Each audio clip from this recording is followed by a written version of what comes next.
কথায় আছে ভালো দিন বেশি সময় থাকে না। মানে যে দিনগুলো সবচেয়ে সুন্দর ও স্মৃতিময় এই দিনগুলো কিভাবে যে চলে যায় তা বলা যায় না। সবাই হয়তো ক্যাপশন দেখে বুঝে গেছেন কী সম্পর্কে কথা বলতেছি।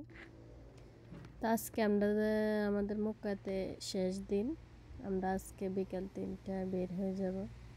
তো ফজর টাইমে বের হলাম, রাতে 3টা বাজে সবাই করছি ফজর নামাজ পড়ার জন্য। তো বাস স্টেশনে যাইতেছি।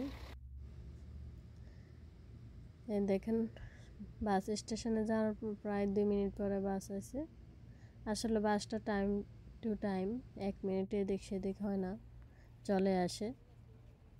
তো আজান এখনও দেয় নাই, আলহামদুলিল্লাহ। ফজর আজান দিতে আর সময় আছে।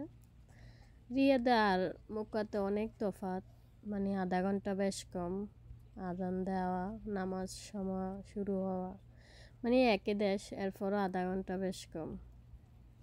যেমন আমরা ইন্ডিয়ার বাংলাদেশ আধা ঘন্টা বেশ কম, তেরুম রিয়াদ আর মক্কা থেকে আধা ঘন্টা বেশ কম। তো তাড়াতাড়ি নামাজ পড়ার জন্য আমরা 3 তালাত উঠে যাই। এখানে সাফা মারা করা হয়, অনেকে করে। ফজর নামাজ শেষ করে কতক্ষণ রেস্ট নিয়ে বের হলাম। আজকেও যাব কাবাঘরের সামনে।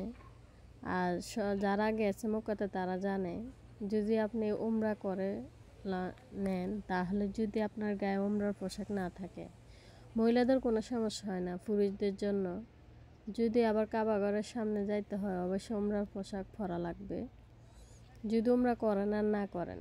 তো যেহেতু আজকে শুক্রবার জুমার দিন, তো জুমার নামাজ পড়ার আমাদের নিয়ত হয়েছে কাবার সামনে পড়ব, আল্লাহ যদি হুকুম করে। তো সেই নিয়ত করে ঢুকে গেলাম। তো চলে আসলাম কাবার সামনে। গতকাল তাইপ করে গেছি, আজকে আছে জুমার নামাজ পড়ার জন্য। এই ফাঁকে একটু দেখবো যদি জান্নাতুল পাথরের মধ্যে চুমা দেওয়া যায়। আসলে মানুষ কমই ছিল, কিন্তু যখন এই পাথরের সামনে যায় অনেক মানুষ, মানে যারা খাটো তাদের জন্য অনেক কষ্ট হয়ে যায়, এত পরিশ্রম। এরপরে এই প্রথম এই দরজা স্পর্শ করি, সাথে আমার স্বামী স্পর্শ করে। তো আমরা প্রায় 9টা বাজে ঢুকি।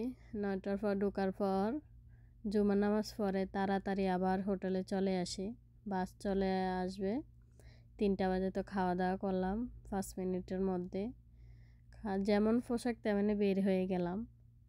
তো আমাদের বাস এসে দাঁড়ায় রয়েছে নিচে। তো আজকে ফোন যেতে আল্লাহ হাফেজ।